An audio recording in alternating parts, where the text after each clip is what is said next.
Hola, bienvenidos a Esquina Literaria. Soy Yolanda Miranda y les estoy compartiendo la lectura de este libro, De animales a dioses, breve historia de la humanidad. Estamos en el capítulo número 7 que se llama Sobrecarga de memoria y el día de hoy vamos a leer Las maravillas de la burocracia. Con el tiempo los mesopotamios empezaron a querer escribir otras cosas que no fueran los monótonos datos matemáticos. Entre 3000 y 2500 a.C. se añadieron cada vez más signos al sistema sumerio, que lo transformaron gradualmente en una escritura completa que hoy en día llamamos cuneiforme. Hacia 2500 a.C., los reyes empleaban las escrituras cuneiforme para emitir decretos, los sacerdotes la usaban para registrar oráculos y los ciudadanos menos eminentes la utilizaban para escribir cartas personales. Aproximadamente en la misma época, los egipcios desarrollaron otra escritura completa, la jeroglífica. Otras escrituras completas se desarrollaron en China hacia 1200 a.C. y en América Central alrededor de 1000 al 500 a.C. Desde estos centros iniciales, las escrituras completas se extendieron ampliamente, adoptando varias formas nuevas y tareas novedosas.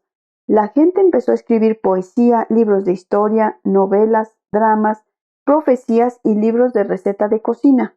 Pero la tarea más importante de la escritura continuó siendo el acopio de montones de datos matemáticos, y dicha tarea continuó siendo prerrogativa de la escritura parcial.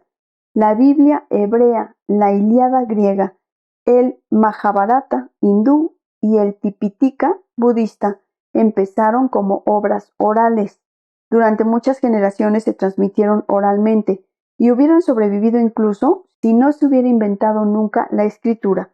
Pero los archivos de datos y las burocracias complejas nacieron junto a la escritura parcial y ambos siguen inexorablemente unidos hasta el día de hoy, como hermanos siameses. Piense el lector en las crípticas centradas en las bases de datos y hojas de cálculo informatizadas. A medida que se escribían cada vez más cosas, y en particular a medida que los archivos administrativos crecían hasta alcanzar proporciones enormes, aparecieron nuevos problemas. La información almacenada en el cerebro de una persona es fácil de recuperar. Mi cerebro almacena millones de bits de datos, pero puedo recordar de manera rápida, casi instantánea, el nombre de la capital de Italia e inmediatamente después recordar lo que estaba haciendo el 11 de septiembre de 2001 y después reconstruir la ruta que lleva de mi casa a la Universidad Hebrea en Jerusalén. La manera exacta en que el cerebro lo hace sigue siendo un misterio, pero todos sabemos que el sistema de recuperación de recuerdos del cerebro es asombrosamente eficiente, excepto cuando intentamos recordar dónde hemos puesto las llaves del coche. Pero, ¿cómo lo hacemos para encontrar y recuperar la información almacenada en cuerdas de quipus o en tablillas de arcillas? Si solo tenemos 10 o 100 tablillas, esto no supone un problema. Pero ¿qué ocurre si hemos acumulado miles de ellas? Como hizo uno de los contemporáneos de Hammurabi, el rey Zimri-Lim de Mari. Imaginemos por un momento que nos encontramos en el año 1776 a.C. Dos habitantes de Mari se disputaban la posesión de un campo de trigo. Jacob insiste que le compró el campo a Esaú. Hace 30 años, Esaú replica que en realidad él le arrendó el campo a Jacob por un periodo de 30 años y que ahora, al haberse cumplido el periodo, intenta reclamarlo. Se gritan, forcejean, se empujan uno a otro, hasta que se dan cuenta de que pueden resolver su disputa yendo al archivo real, donde se almacenan las escrituras y recibos de venta, que se aplican a todos los bienes raíces del reino. Cuando llegan al archivo los envían de un funcionario a otro, esperan mientras toman varios tés de hierbas y se les dice que vuelvan al día siguiente y al final, a regañadientes, un amanuense los lleva a buscar la tablilla de arcilla relevante. El amanuense abre una puerta y los conduce a una enorme sala, cuyas paredes están llenas, desde el suelo al techo, de miles de tablillas de arcilla. No es raro que el amanuense ponga mala cara. ¿Cómo se supone que tiene que localizar la escritura sobre el campo de trigo en disputa, que se escribió hace 30 años? Incluso si la encuentra, ¿cómo podrá contrastarla para asegurarse que desde hace 30 años este es el último documento relacionado con el campo en cuestión? Si no la puede encontrar, ¿acaso se probará que Esaú nunca vendió o arrendó el campo, o solo que el documento se perdió o se convirtió en barro cuando el agua procedente de la lluvia entró en el archivo? Es evidente que imprimir un documento en arcilla no es suficiente para garantizar un procesamiento de datos eficiente, preciso y conveniente. Esto requiere métodos de organización como catálogos, métodos de reproducción como fotocopiadoras, métodos de recuperación rápida y exacta como algoritmos informáticos y bibliotecarios pedantes, pero con un poco de suerte, joviales que sepan cómo usar estas herramientas. Inventar estos métodos resultó mucho más difícil que inventar la escritura. Muchos sistemas de escritura se desarrollaron de forma independiente en culturas distantes entre sí, en el tiempo y en el espacio. Cada década, los arqueólogos descubren unas pocas escrituras olvidadas, algunas de las cuales pueden resultar ser incluso más antiguas que los garabatos sumerios sobre arcilla, pero la mayoría no dejan de ser curiosidades, porque quien las inventó no supo inventar maneras eficientes de catalogar y recuperar los datos. Lo que hace diferente la cultura de Sumer, así como la del Egipto faraónico, la antigua China y el imperio Inca, es que dichas culturas desarrollaron buenas técnicas de archivo, catalogación y recuperación de los registros escritos.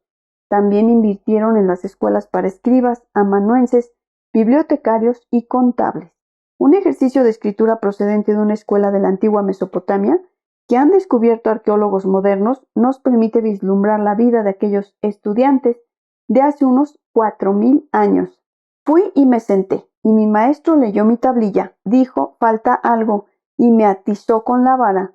Una de las personas encargadas dijo, ¿por qué has abierto la boca sin mi permiso? Y me atizó con la vara. El encargado de las reglas dijo, ¿por qué te has levantado sin mi permiso? Y me atizó con la vara. El portero dijo, ¿por qué te vas sin mi permiso? Y me atizó con la vara.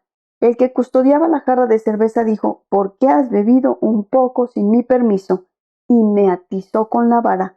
El maestro de sumerio dijo, ¿por qué hablas en acadio? Y me atizó con la vara. Mi profesor me dijo, tu caligrafía no es buena, y me atizó con la vara. Los antiguos escribas no solo aprendían a leer y escribir, sino también a usar catálogos, diccionarios, calendarios, formularios y tablas. Estudiaban y asimilaban técnicas de catalogación, recuperación y procesamiento de la información, muy diferentes de las que emplea el cerebro. En el cerebro todos los datos se asocian libremente. Cuando voy con mi esposa a firmar una hipoteca para nuestro nuevo hogar, recuerdo el primer lugar en el que vivimos juntos, que me hace recordar nuestra luna de miel en Nueva Orleans, que me hace recordar Caimanes, que me trae a mi memoria dragones, lo que hace que me acuerde de Der Ring des Nibelungen, y de repente, antes de que me dé cuenta, estoy tarareando el motivo principal de Siegfried ante un sorprendido empleado del banco. En la burocracia las cosas han de mantenerse separadas.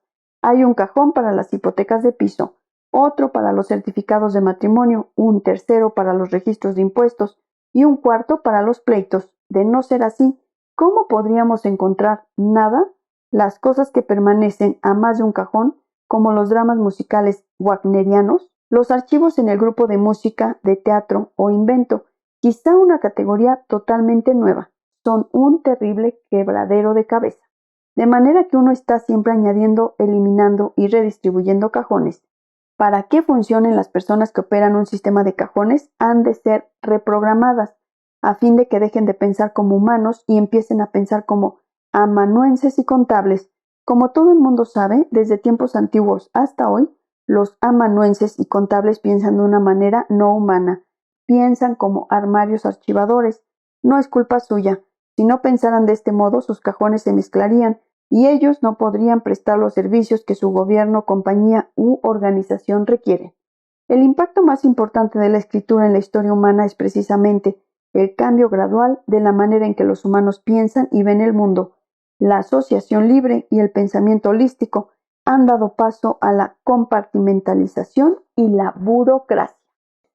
Un poquito extenso el tema del día de hoy de este libro, De animales a dioses, breve historia de la humanidad. Los espero en el próximo video para continuar con esta lectura. Muchas gracias por escuchar.